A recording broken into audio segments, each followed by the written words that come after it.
be going to have a brief conversation, hopefully not a brief or frank one, but a conversation about transitioning into a career that's more remote work friendly. And we're also going to have a look at what these options look like, and then also what you can do once you are a bit more remote.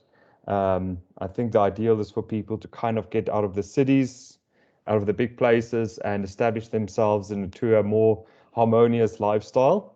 That's kind of what Yune and I did, and I'd say so far so good. Everyone on the call, please introduce yourselves.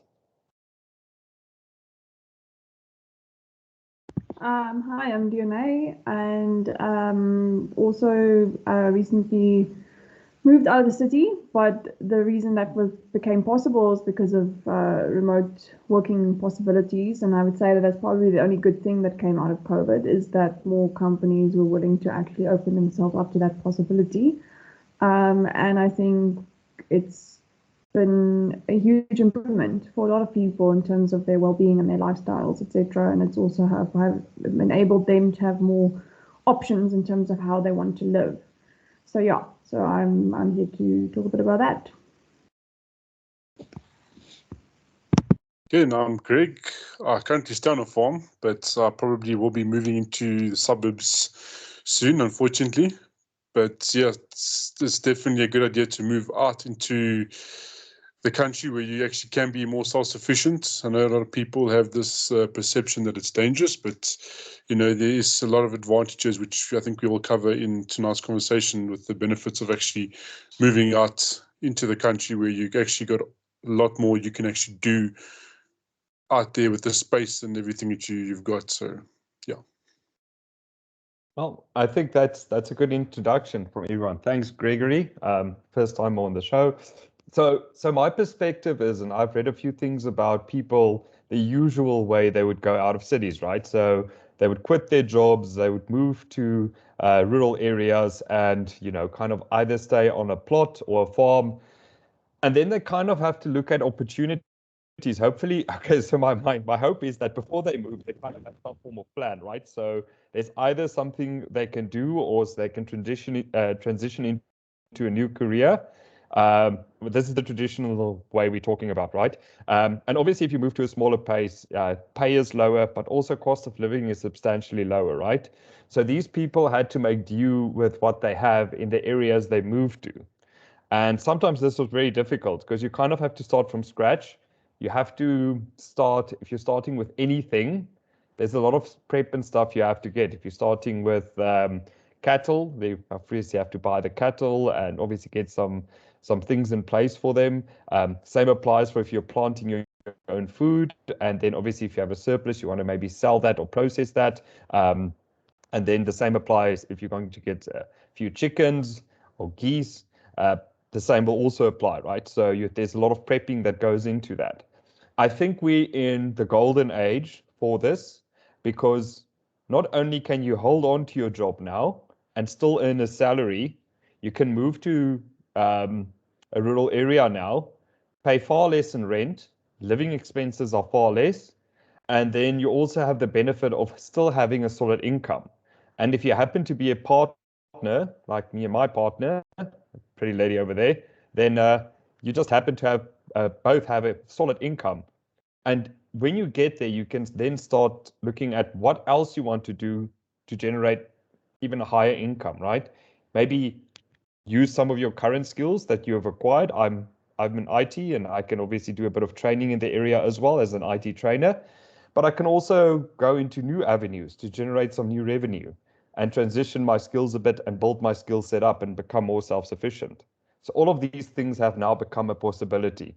And I think the first factor you have to look at is your job currently as is compatible with being done remotely? And then if not, you have to ask yourself, okay, what else can I do with my current skill set or easily transition into that will allow me to work remotely, right? And then once I'm established on the other side, I really liked what I used to do, I can maybe start doing that again, either as my own business or do it kind of as a side hustle. And my whole thing that I've been advocating for a lot is never let go of the side hustle. I highly recommend that every person out there have a side hustle. for extra income or for that time when you get laid off, then you already have something that you can scale and grow. Instead of looking into employers' eyes and they've got complete say over your life. It's the libertarian thing to do to have a side hustle in any endeavor. And that's kind of my perspective on that. Feel free to add to what I just said. And yeah, let's play around with those ideas a bit.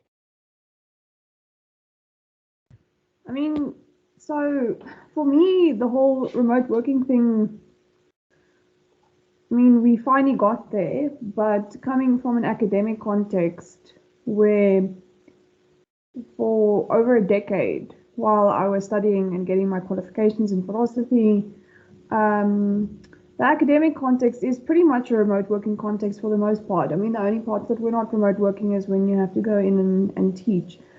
But for the rest of the time, your time is your own, and you can work wherever you want to work. I mean, as long as you get the job done. I mean, that's what I loved about academia, was that there was a lot of variation in terms of what it is you did on a day-to-day basis. So you did research, teaching, admin, conferences, like a bunch of different things. But also that you could be wherever you wanted to be.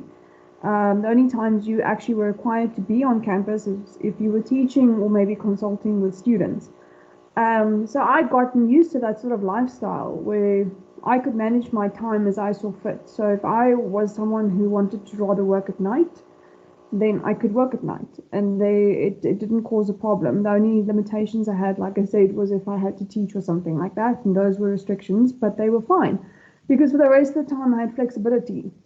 And I could work when it suited me.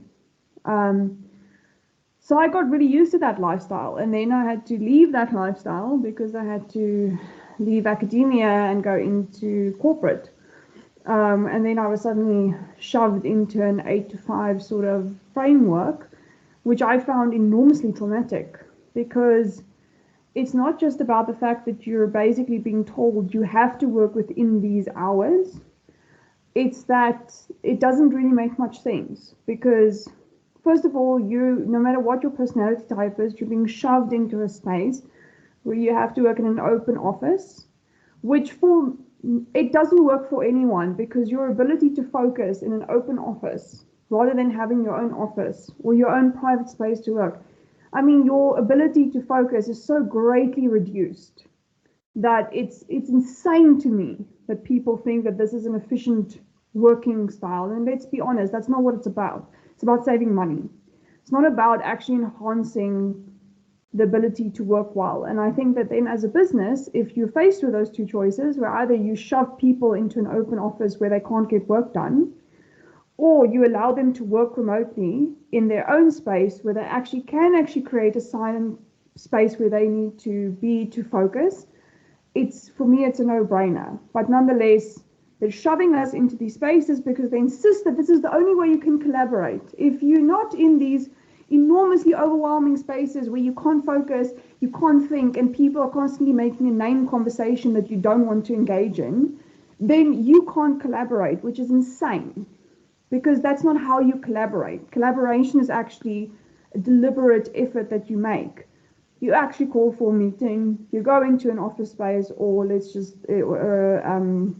like a digital space or like a Teams meeting or whatever, and you then sit and talk. So it really doesn't require us being shoved into this open plan office for us to be able to collaborate. In fact, I think it hinders that process. So I found this process very traumatic. Also because if it took me like, let's say, 2 hours to do my work in that day, I had to then sit for the rest of the day and pretend that I was doing work, which was also just very draining. It's very draining to sit there and pretend that you're doing work when you're not doing work. So in fact, all of these, so I just couldn't understand how this is an efficient model for how people should work day to day, because it's very draining. It doesn't suit how every person actually is at their most efficient level. And so when COVID happened and we were shifted to remote working, I was like, okay, fine, finally I get my fucking academic life back, because really, this is where I work the best, I think the best, I'm way more efficient. And and you have everything you need because you can have digital meetings. So I don't see what the problem is. If that's something that, if your job is a job where that's possible, then it really wasn't clear to me why we weren't doing this way before it actually was required because of COVID. So yeah. Yeah, so okay, just to add on to that, I agree with you. Being in open plan office, I mean, I've worked in corporate now for going close into 10 years. And growing up, I still suffer from ADD. I'd get distracted easily. And when you sit in an open plan office, you just got people around constantly moving. Every time someone coughs, sneezes, moves the chair, you're distracted. And it's easy to get distracted.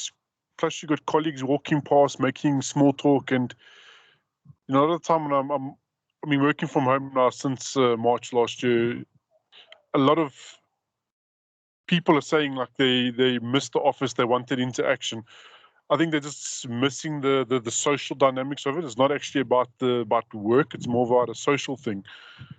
And a lot of the people that I speak to, or my colleagues that I speak to, they often live alone. So living in a townhouse, they're living between four walls. They don't have any family. And obviously with the lockdown restrictions, you weren't allowed to visit anyone. So that was craving them to sort of miss the office. Now that lockdown restrictions have sort of eased and they can see family, people are starting to change their perception. They actually prefer working at home. You don't have to have someone get up and walk past your desk to make small talk, or have to go down to the canteen and get something. It's always something that you can be distracted from. So it's the working from home can work, but in a lot of cases, there's a lot of people that take shortcuts and don't want to mess around at home. So it's a balance between the two. And like you say, there's a balance between cost saving and productivity. And I think cost saving obviously always outrules when it comes to the bottom line with companies. We always want to see cost saving over productivity, unfortunately. For sure. Gregory, great insight there. So I'll address a few of these, if I may. And then you guys can, if I miss anything, then you can jump in. I think a lot of companies have a micromanagement fetish. And I think the perception of management is how hard can I manage my people? How invasive can I be? And how closely can I follow up on every little thing they do? I truly believe that that's the perception of some people have of management and being a manager. And nothing is further from the truth. You can look at countries that are very authoritarian, and then you can look at free countries. The latter is always more productive, and that applies to the workplace as well. If you give people a certain, and I'll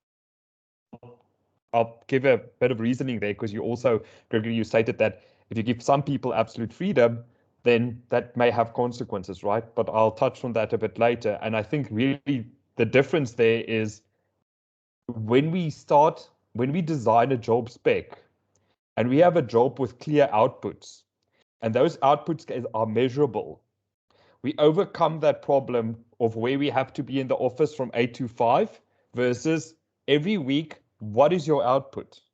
And I think if we live in an output-based world, you're 100% right. The slackers will immediately be caught out where they are, and they'll be identified relatively quickly.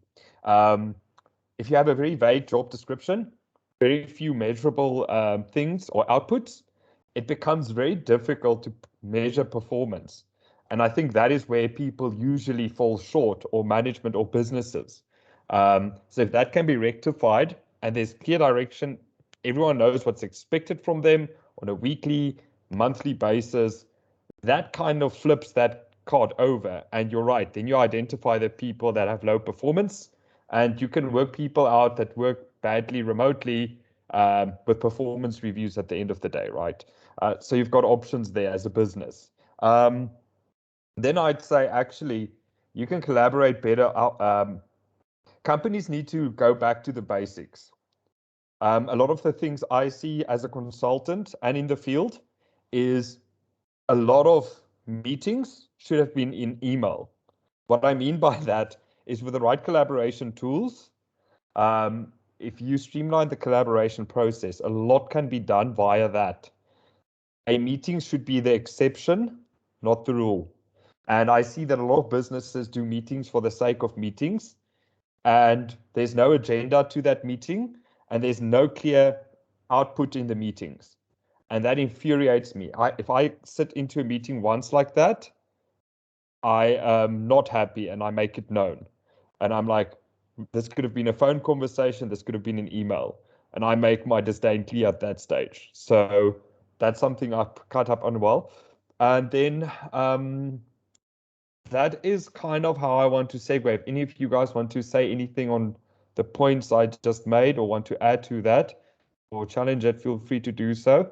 Because I want to get into remote work and why, in my mind, it's superior to the office and even the hybrid model that some people are proposing. One thing I wanted to mention maybe is that I was thinking now about why would companies not want to work remotely? So what are maybe some of the pitfalls of remote work? So like what are the challenges that it creates for companies? And one that I've experienced is that when you work remotely, it seems that companies just have way too many communication channels. So it makes communication very complicated because they sign up for Zoom, they sign up for Teams, they sign up for a bunch of different platforms where literally you've got so many things to monitor on a daily basis in terms of where communications are coming from that it can become a bit chaotic.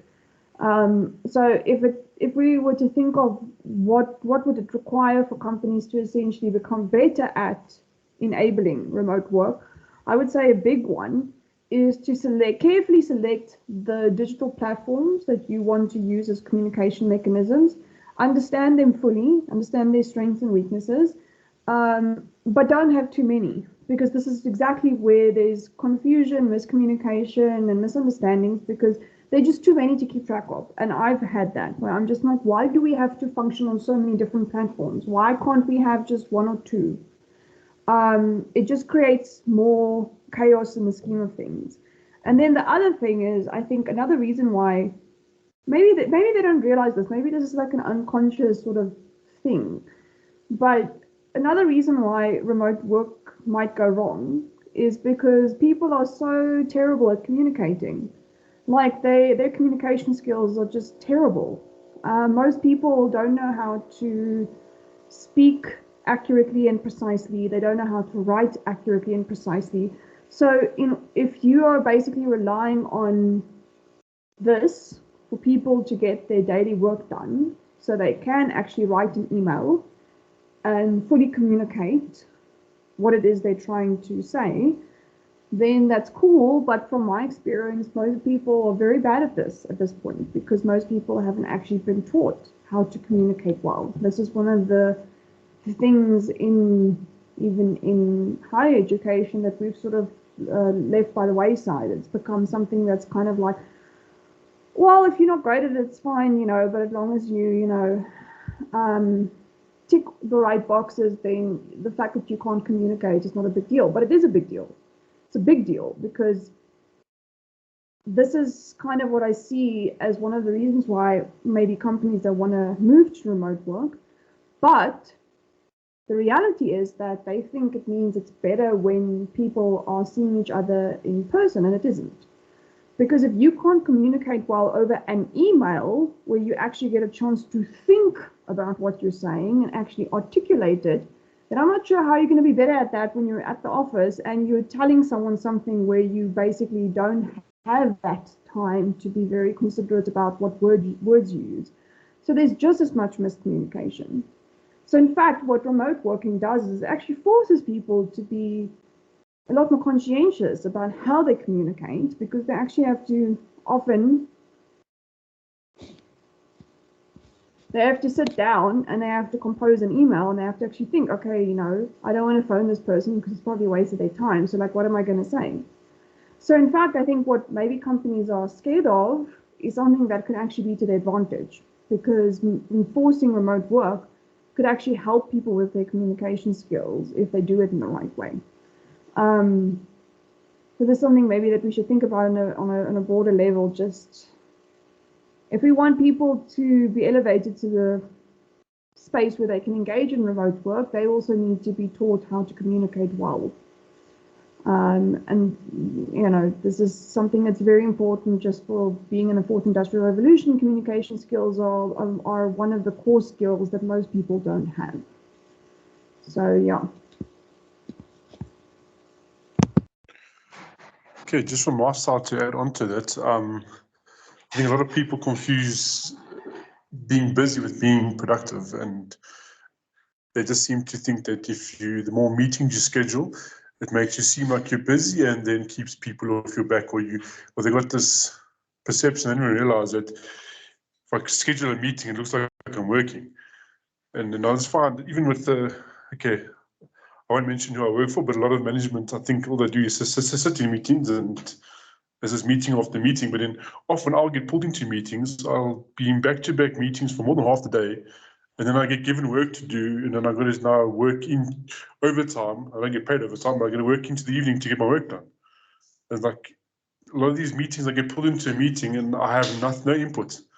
Literally, my boss could just give me the feedback of what was discussed, and I would save myself that hour. So it's the whole thing of, again, productivity versus being busy. So something that people need to look at, and I agree, there's a lot of platforms people working on. So my company now, we obviously use Teams as our main thing for holding meetings. Sometimes with the suppliers, we have to use their platform. Most of the time it's on Teams. But now we went and started like a Facebook workplace where you go and post things about work on Facebook. It's like a little Facebook community for our company. And I just completely failed to understand why we're doing this. It makes no sense to me why we're posting when we should be working. And then also, just again, going back to the whole point of you finished your work in 2 hours, and then you're going to now spend the next 6 hours trying to act like you're busy. Like if you're given you a task and you get it done in a short space of time, that should be a bonus for you. But then I'm trying to see, like, you've done it in that space of time. Let's see how else we can utilize you for the next 6 hours and give you work that's not even part of your scope of work to do. And it becomes like modern day slavery, where they're going to try and keep you busy by giving you extra work just because you're efficient. Where someone doing the exact same work as me takes them 6 hours to do it, while I can do it in 2 hours. There's something wrong. And they're going to try and find a way to keep you busy. So yeah, that's just my input on that.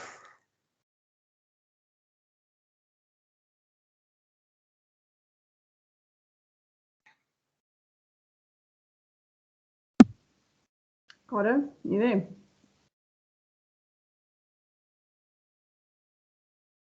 Hello? You're just taking a quick break. just having a quick nightcap. What the hell? Oh, I might have internet problems. Just give a moment.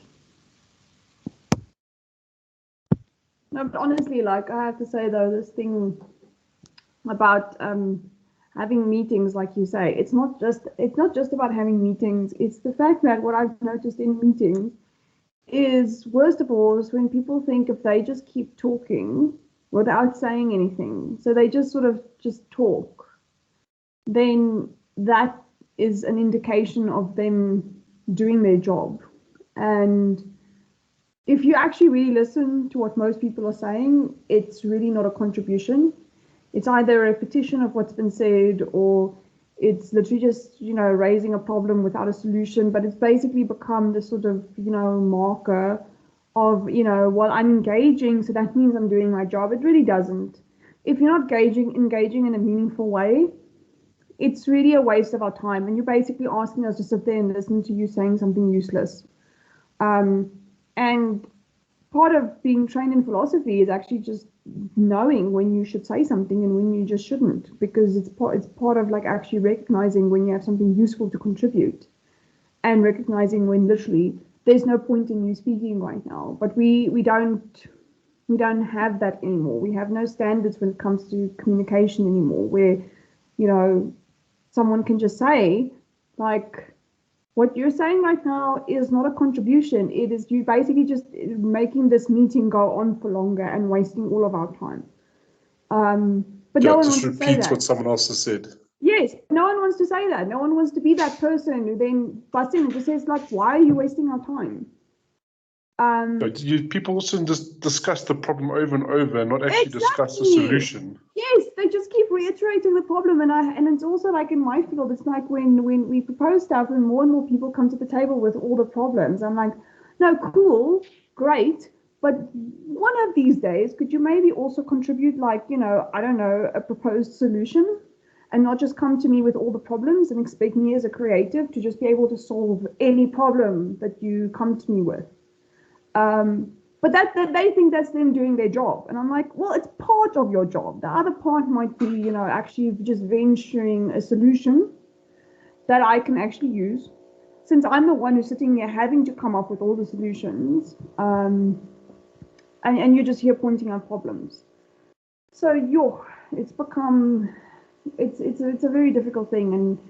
And also what I've noticed is that I suppose maybe this is like what you said, like people miss the social interaction. But I think what they also miss, part of that social interaction, is the validation and the sort of positive affirmation.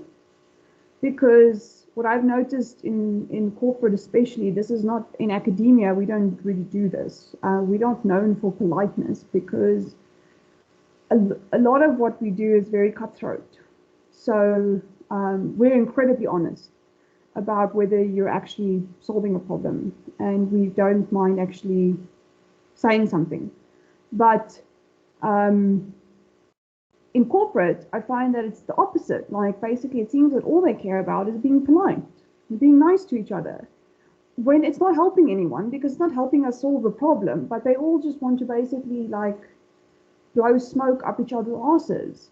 And we spend so much time in the meeting doing that I'm like, then what's the point of this? Can we just get to the fucking problem and solve it so I can go on with my day and we can just be productive individuals? But it seems like that's like a taboo. Like you're not allowed to do that. Like you're not allowed to actually be straightforward and say, you know, can we just get to the problem and can we just solve it? And not waste time like telling each other how wonderful we are and apologizing for every little comment that we make that might step on someone's toes. It's the complete antithesis to what academia used to be like. I mean, now it's become a different animal. But it's, for me, it's such a culture shift. Like I really struggle with this because I'm like, that's not my personality. My personality is like, we're here to do a job and let's do it well. But when I engage, I'm like, wow, okay, so that's not what people are interested in. They want the social interaction and let's make each other feel good and pat each other on the back. And God, it's exhausting. It's also more about networking. I see a lot of people, the people get promoted, often those that are the social ones that network, and not necessarily the ones that are great performers. It's the ones that, like you say, blow smoke up the boss's ass. Carter, yes. Where did you go, Carter? I guess also I'm at, it's got decent connectivity, but they also have a ton of repeaters. And I always say repeaters never ends well with good connectivity. So I'm back. I kind of heard the gist of what both of you said. In agreement. It's not always about the best performer. It's about the one that gives affirmation the most that sometimes get promoted. And yeah, the circle jerk that goes on where everyone needs to pat everyone on the back and never getting to an actual solution. Luckily, I have to say I'm very blessed in the regard that I worked in IT in most of the times. Most companies that I worked for are quite goal oriented, but I saw it a lot in businesses, bigger companies especially. My perspective is smaller businesses have limited resources and they don't have overinflated bags of resources, and they tend to be more competitive because of that. So everyone pulls their weight. It's kind of like the Dunbar number. Everyone is painfully aware of what everyone is doing in the business, and the moment someone slips, it's easy to see where shit went south, right? In bigger businesses, it's not that obvious. In most cases, I think, you and I had a discussion the other day. In big businesses, what happens is they don't even use the resources that they currently have at their disposal in a productive way. And kind of to hit on what Gregory said earlier as well, a manager, again, these managers think again that they are delegators. A good manager is not a delegator. They are a mentor, they take ownership, and they get the best out of their people, and they are actual leaders. But I think also a lot of managers that we get out in the field are basically glorified delegators that add no value. And in actual fact, if you take some of those managers away, John, and you give people a quantifiable, again, a good output of what their performance should be, and you measure that, they can actually get away without having a manager. I'm thoroughly convinced of this. I've seen it in more than one occasion. Unless it's a very highly coordinated effort, the team, there can be a team leader. Unless the manager, again, adds a bit of value or a lot of value, then I'd say, cool, keep a manager. But again, this is very role dependent and it has a lot of nuance, so it's not true for every role. But in a lot of cases, I've seen this, that there's a manager because it's always been done that way. And I would challenge that notion in a lot of roles. So having said that, I think I want to actually address a few things that a lot of people say when it comes to remote work. And a funny thing that you said earlier, but the culture, but the collaboration. And I was blown away the other day when someone said, but the culture. And they posted a picture of a hot desk or small desks, and there's about 1,000 people like right next to each other. I don't know about you guys, but I'm very sensitive to smells and sweaty smells and strange smells and noise and everything. And I look at that picture and I'm like, by God, how does one work in an environment like that? And it's just like, it is the chicken farming. Like, have you ever seen a chicken farming of offices? It's just these people are like packed like sardines. And I'm like, we're back into the industrial revolution in the factories before we had health and safety, but it's just like the office version of it, where everyone is so close to each other, and there's no way that one can work productively in a space like that. I would not be able to at all. So I think the myth that there's better collaboration is absolute nonsense. I think if you go into a flow state and you're really getting shit done and you get disrupted every 5 minutes, that is terrible for productivity. What do we do now? When I get into a flow state, I first off close my Outlook. I put my Teams in do not disturb so I don't get any messages or pop-ups or anything. And I get shit done. And when I'm done with that and I've done my task, I can go back to reading an email, but I also have dedicated times in the day where I read my email and look at my messages. My messages I'm a bit more lenient on, but just like Gregory, I also have ADHD. So I have to put things in place so I don't get distracted, because distractions are the bane of a person with ADHD. But by God, when we get into something, it's a flow state like nothing else, and it's no one else's business, right? So that's the one thing. So I think the whole thing about, and then I'm going to address something that Dionne said earlier. I'd go one step back and say, I'd also add to that the reason why businesses are afraid to go remote is I don't think they know how. And I think fundamentally they're afraid to go remote because, again, there's a lot of control and things that they won't be able to know. And again, if they don't know how to manage their people properly remotely, if their job specs aren't properly as is properly set up for remote work, and it's very fuzzy and it's not very output based, they've got a reason to be concerned, because there are loopholes, right? They can leave themselves open for a hell of a lot of pain, because as Gregory earlier mentioned, if there's no clear outputs to your job, you can toss around a bit and no one will be the wiser, right? So there are concerns. I think before you go remote, or if you go remote, there's a lot of things to be considered. I think the output-based jobs is one of the big ones for me as well. Right. So anyone to add add something to that, or can I continue on the rest of the benefits that I think that the remote work gods afford us? Oh, I would love to say that people are so rational that if businesses realize that they can ensure an effective remote working environment, they, like you say, can pinpoint measurable deliverables for every job spec, and they can basically specify, okay, this is what you need to deliver. So they can always know whether you're doing your job, right? So they can always monitor that. And then there's no concern about, in the meantime, you're just doing your own thing. But it seems that it's actually just more complicated than that, because people are not very rational. And businesses seem to be stuck in a way of functioning that, I've had a boss that we worked remotely only because the government enforced it. So he literally wouldn't let us work remotely until the government basically mandated it and basically insisted that employees had to work remotely because of COVID. And we still got all our shit done, right?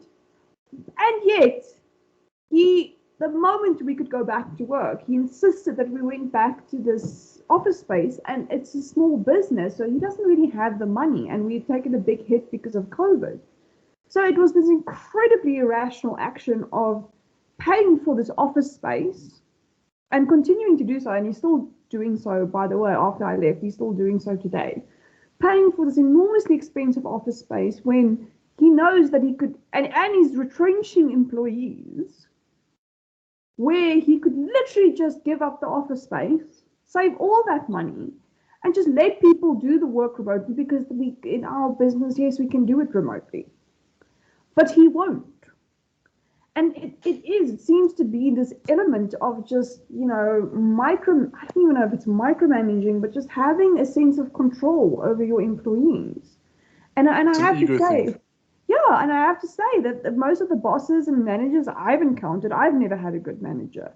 Any manager or boss I've ever encountered has been, to some extent, a fucking egomaniac. Someone who basically enjoys the power of exerting influence over others and wanting them to be in a space where they get to do so. So putting them in a space that's out of their reach, where they actually do give the employee those objective sort of deliverables, so that the employee can't, be held accountable in the sense that they can be accused of doing something they shouldn't have done if they're delivering on all those things. It seems like a lot of managers and bosses, they just enjoy that. It is literally to feed their egos and to feed the kind of ecosystem they've now decided to create for themselves. So I wish it was as rational as, like, guys, you could just make your life so much easier and save so much money by just, specifying these deliverables, and then you don't have to worry about your employees because you can always monitor what they're doing. But it seems like it's way more complicated than that, and it has to do with a lot of the kinds of personalities that have been unleashed on the world, and that we are now paying the price for.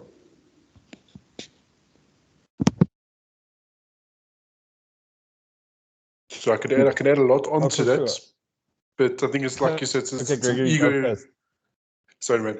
It's an ego thing. If I can't see you, I don't know what you're doing, and I don't trust you. So I want you in the office where I can keep my eye on you. So it's like almost like babysitting, and you're basically paying someone to babysit another person.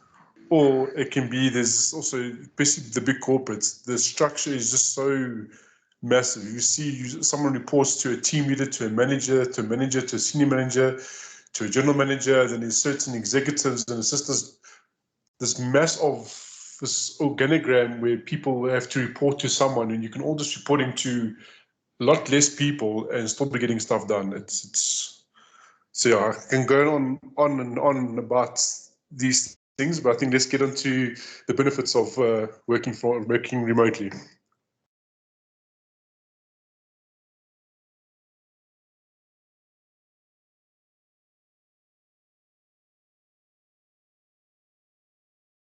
Okay, I've got bad again, so apologies if I'm phasing in and out.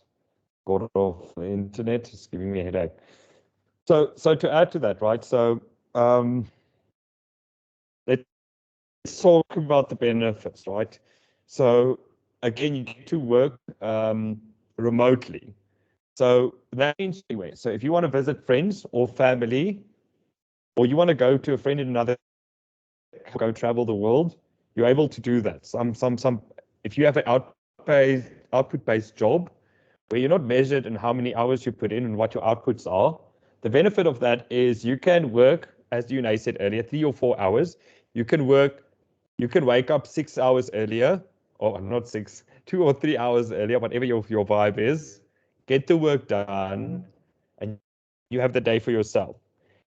You can see, most importantly, you can see your children grow up, spend time with your family, go work a bit in the garden throughout the day, go run in the mornings when it's warm enough in the winters, go for a workout, go for a gym. You don't have to snip it short.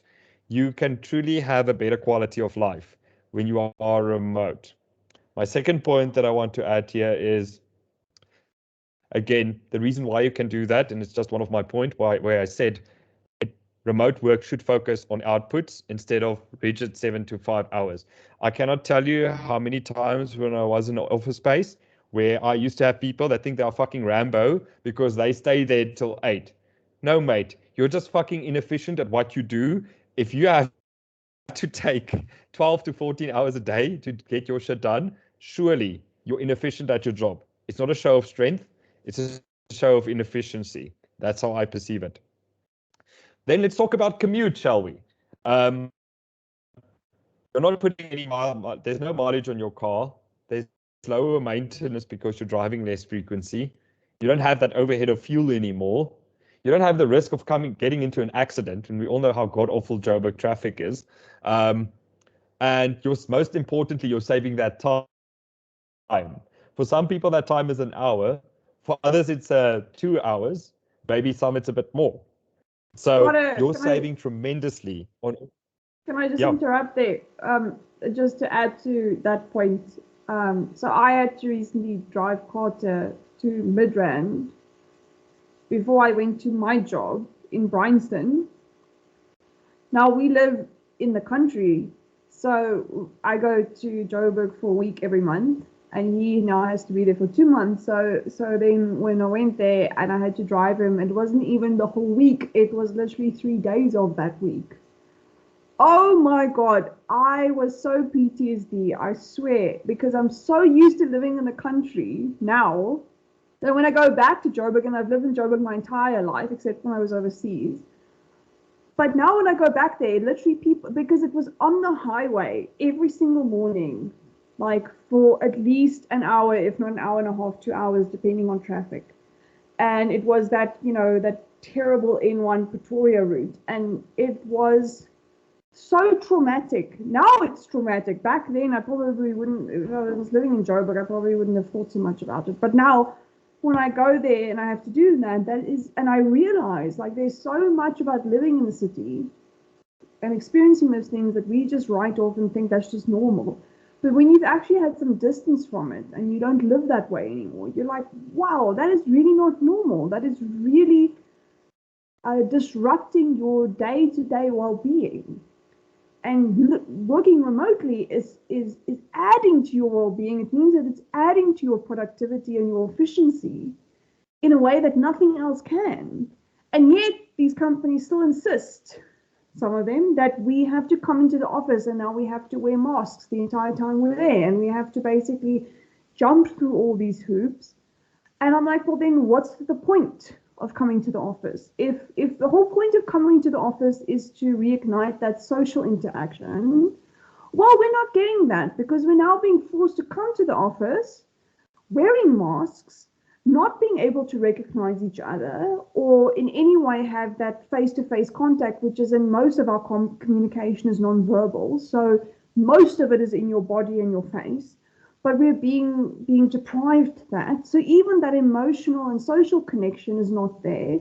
But yet we're still being asked to come to the office. At this point, it's like, well, what's the point? Because we still have meetings over Teams and etc. So why are we being forced to come to the office if these are the conditions under which we have to experience it? Because it's not actually giving us that social satisfaction. So yeah, I just wanted to add to that comment. I'd have to say that you are the sexiest taxi driver that I've ever had. And you drive far less shit than most taxi drivers. So if you ever need a good taxi driver, I'd say go to DNA, and she does it right. And she looks classy and stylish while doing it. So I'm just going to move through the points. That's the finger you put out the window when you anyone drive. wants to add to. Yeah, for sure. So I'm going to kind of run and gun because I see we're a bit over an hour. So I just want to run through the points, elaborate a bit on them. And then at the end, we can have a Q&A and a back and forth. So just make notes or mental notes. And then we can just at the end kind of wrap it up nicely and talk a bit about more, the points in a bit more detail. Okay, so the next one is obviously we discussed this a bit earlier. It's that when you're in that flow state and you're really getting shit done, right? That constant interruptions about there's always that frickie or that Karen in the office that interrupts you with nonsense, or that manager that makes cuck jokes and they just want that affirmation so goddamn badly and they always break your concentration. So remote work is freedom. It liberates you from that manager and that vibe. So you get to work on your own terms. As I said earlier, you can put off all the things that can pop up. You can put your phone on silent, you can put your Outlook off, you can put your Teams client on do not disturb, and you can get stuff done. That's what's important, right? That is why they hire us, allegedly. Then I also want to add, usually, as a business, you have to be kind of in a 50-kilometer radius. Sometimes you can extend that a bit, right? But the limitations of an on-premise job is that limitation is you have a talent pool that's 50 kilometers around your office. So that means that in the radius of your office, you have to hire people that are highly skilled in multiple disciplines. And obviously that is a problem, especially where the world is going right about now, right? You want to have, as opposed to a remote business, can hire from any city, any province, and if they're so inclined, they can even hire international talent from anywhere. You don't have that limitation anymore. So that's another one that I would add. Then, having said that, okay, and then it's not just the better talent, right? So you can get talent that is superior than you would have gotten in 50-kilometer radius. Not only are you getting better talent, your business will also be far better off, and you'll have a higher competency level, which means on a competence level, you'll outcompete other businesses. Obviously, we have to consider cost of doing business, and I'll get into that in a bit as well. So here we go, and I'm going to touch on that now. Remote work costs less. The remote workforce. Why? Because we no longer have the office rental. We no longer have to pay utilities. We no longer have to pay diesel when the power goes off and Eskom can't deliver, and we have to fill up the generators with diesel, the water, all those things are gone. And then we can start up a business with relative ease because you don't need that hell of a big investment. And then my second thing is, having said that, is about this, right? We've got two identical businesses. The one is on-prem, and the one, like I mentioned, is a remote business. The remote business has a far better and superior talent pool. Not only that, they charge less because their operational costs are less. So where the remote company can charge $450 an hour, the on-premise company charges $650 or $750 for a similar and inferior, because again, hiring from a global or a national talent pool, right? So at the end of the day, inevitably,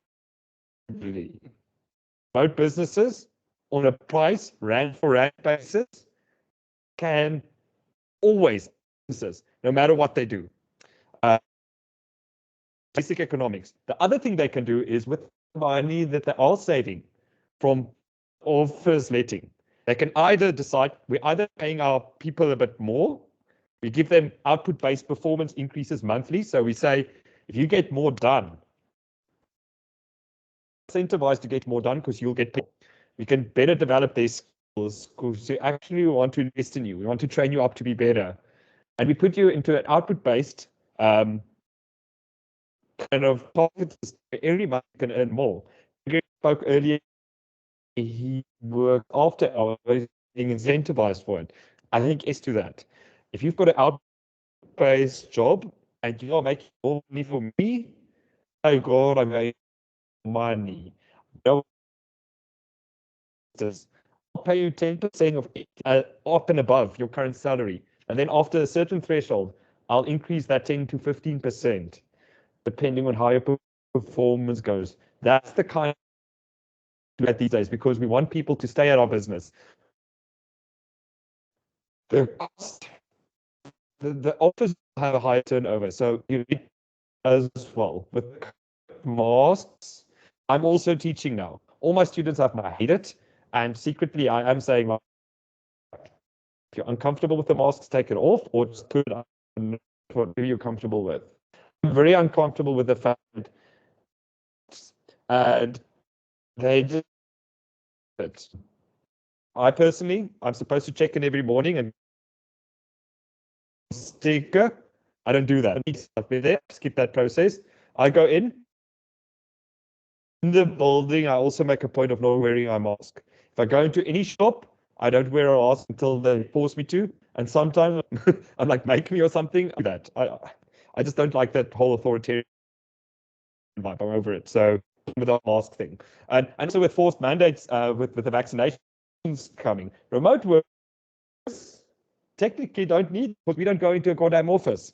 So Adrian Gore from Discovery, yours buddy, that won't work with a remote worker. You've got no mandate or no business telling remote workers that they should get forced vaccinations.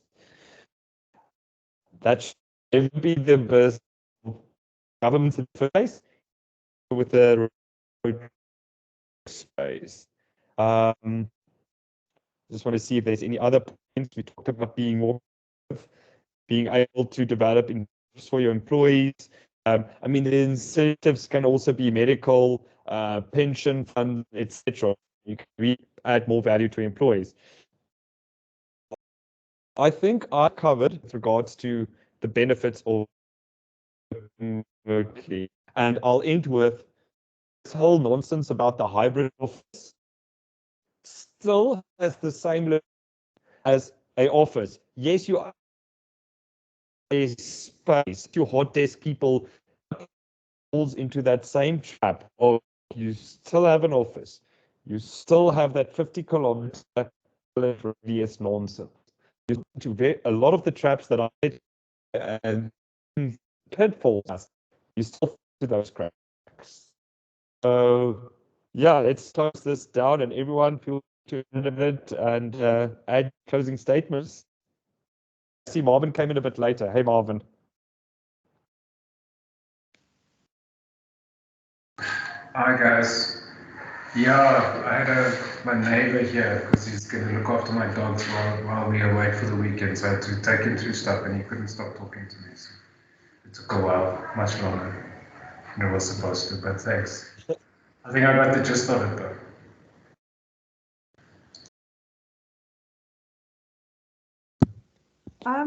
Yeah, so I mean, one of the things I was thinking about is that as you were speaking is I think that what companies are doing by not embracing remote work, at least for companies that actually can do this, I'm not assuming.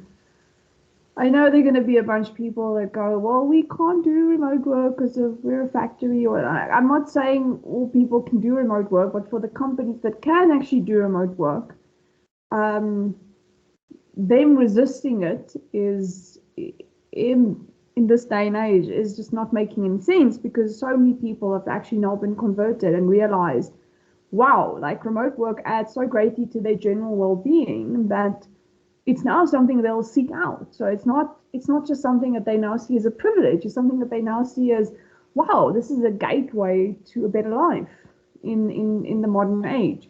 And I think it's what they don't realize is that the more that they restrict us in terms of enabling remote work, more and more people are going to seek out freelance work where basically they're not beholden to a company, where they can engage in remote work and they can do it on their own terms.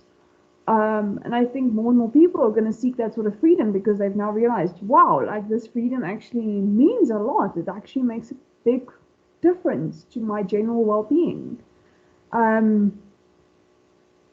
So, yeah, I think it's, especially when it comes to more and more companies sort of pressuring people into being vaccinated and wearing masks when they're at the office, I think that there are going to be more and more people who just go, yeah, you know what, I don't want that. And I don't have to live like that, because if I do a freelancing job, then I can still have the business without having all of these regulations.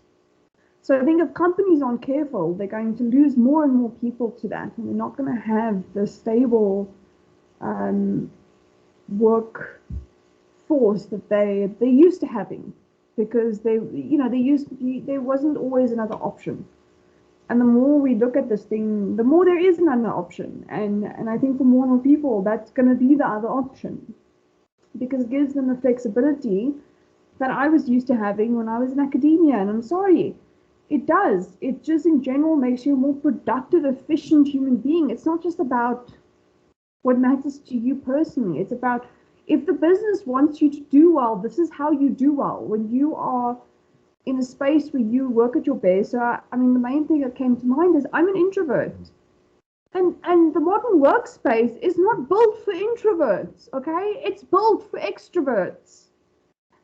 And that means that introverts can't get shit done, because this is not how we're built. This is not how we function. But the modern workplace doesn't give a cock about that, because they're just caring about what looks good and what makes them look like there's, integration and collaboration and all these, good sounding terms. So for the rest of us, it's hell. Buzzwords. It's absolute hell. It's hell to be in these workspaces, because it's not how we're built. But we don't have a choice. So we're literally shoved into the same space where extroverts thrive, but we're not extroverts, and that's not our fault. This is how we are. But no one cares about that. So we care about inclusivity and diversity, but we don't care about how introverts function. We don't care about how different people actually achieve their best. So this is all bullshit. This is about like the bottom line. And as we've seen, the bottom line is bullshit, because they could save a lot of money if they just didn't rent these office spaces that are at the moment serving no fucking purpose. So yeah, that's my tirade. Yeah, and I think just like what you said there, if you're focusing on the bottom line, focus on productivity. If your employees are happy, they're going to be more productive. They're going to function better. So if they're in their own workspace, they're going to work better. And I think those that are still advocating to still want to work from the office, I think a lot of people aren't actually financially savvy, and they don't actually factor in how much it costs to travel back and forth to work. And when they start that first month, they have to start going back to work, and they have to start forking out that money for petrol. And the petrol price goes up, they're going to start squealing and wanting to work from home again. Plus, when you see, like we've mentioned before, when you see how much time you save, I mean, I can get up and do things around the house. I can be in the garden. I can be doing something instead of commuting to work, an hour to work and an hour back. It's 2 hours of my day. Times that by 5, it's 10 hours a week that I'm wasting. That you could be learning, you could be doing another business, although a lot of corporate companies make you sign declarations that you're not allowed to have any other business, although they can have their finger in the pies and have other businesses, but you're not allowed to have any other business. So working from home, you can still be doing your own thing and saving money, saving time, be more productive. And CJ, like you said, the job opportunities for people, if a lot of companies are working remotely, instead of now just looking around Joburg, I can now start branching out further and looking in Cape Town, Durban. I can start looking around and finding other companies where I can actually provide value and actually be a part of a decent company, instead of just looking in your 30 to 50 kilometer radius and having to run the rat race and travel into centers and travel into the cities where it's congested. It doesn't make sense, and I think a lot of people just basically that's how the system is designed to all fall into this rat race, and you eventually can't get out. No, for sure. And I've thought about this, deeply. Like the things you can do for your employees. Again, you've got that extra cash lying around, right? So first off, send them a nice startup package, right? Find out what they like and stuff. Send them a nice gift back when they join the company. A laptop, a desk, a great headset, all the stuff they need to collaborate successfully. Do that. Then if you're really so inclined and you really care about your employees, send them a monthly pack with stuff that they really like. If it's a little gift pack with a bit of biltong in, a bit of coffee, beans, or whatever for coffee at home, you can do so much more for your employees if you really gave a shit. And I'm seeing a lot of companies actually do it. And America is trying to pull, I've seen this, especially with the tech giants, Facebook and Google, they're trying to pull this shit. Listen to this. If you go to a rural area and work from a rural area, they want to decrease your salary in accordance with the average mean income in that area for your profession. And the tech professionals are having none of that. They are pushing back hard. And as Gregory as well, the moment when people are forced to commute again, once they've had a taste of remote work, it's very working for a business that encourages them and wants them to come into the office every day. Once people have a taste of freedom, they're like, shit, why haven't we been doing this for years? And the funny already advocating for remote work. I'm like, this is insane. Why do we come into the office? We're an IT business. We've got outputs already. And they were looking at me like I was crazy. Like, yeah, maybe we should start doing it for the millennials. I'm like, no, bitch, start doing it for the people already here.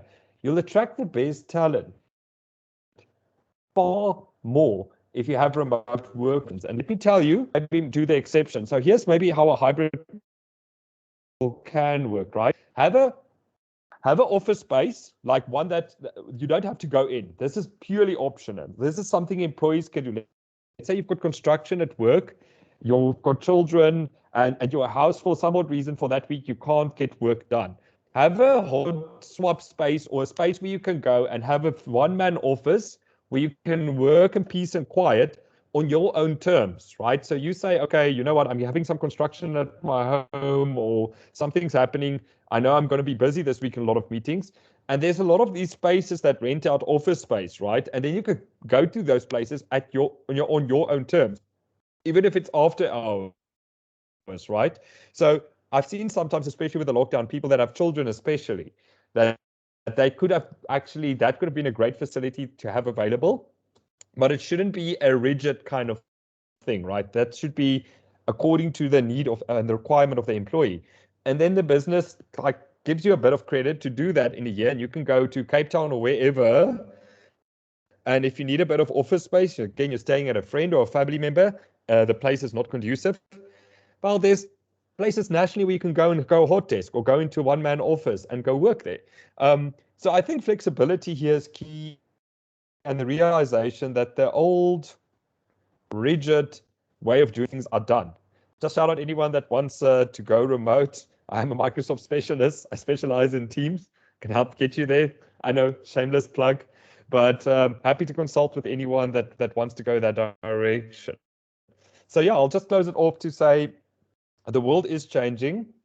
At the end of the day, if you're going to a more rural area, like you said earlier, Gregory, you have to consider a lot of things. If you want to become self-sufficient, at least you've got a funding mechanism that you can do. I started out in sales, I did business development, and I ended up in IT as a consultant, and now I'm more a trainer because I know being a trainer and a consultant translates very well with working remotely. And I've established myself as a trainer in the industry, and next month I'll be a certified, next week, hopefully I'll be a Microsoft certified trainer. So you have to put in the work, you have to be willing to put in the work to get there, but everyone can do the transition. And then again, once you're wherever you want to be, just with regards to the conflict of interest, and I'll close with this. Usually they can do something else that you are doing in your job role. So if you're an IT consultant, yes, they say you can be an IT consultant in your spare time.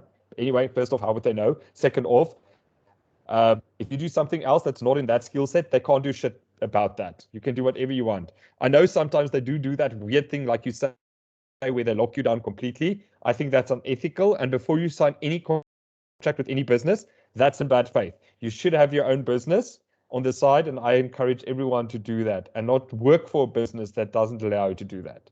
So that's it for me. So I think on the time scale, I'm just going to end the recording. We can maybe have an offline chat further. I just want to thank everyone for tuning in, and stay tuned. Next week we'll be back the same time, hopefully, and we'll have these every Thursday evening. Everyone, cheers. Goodbye.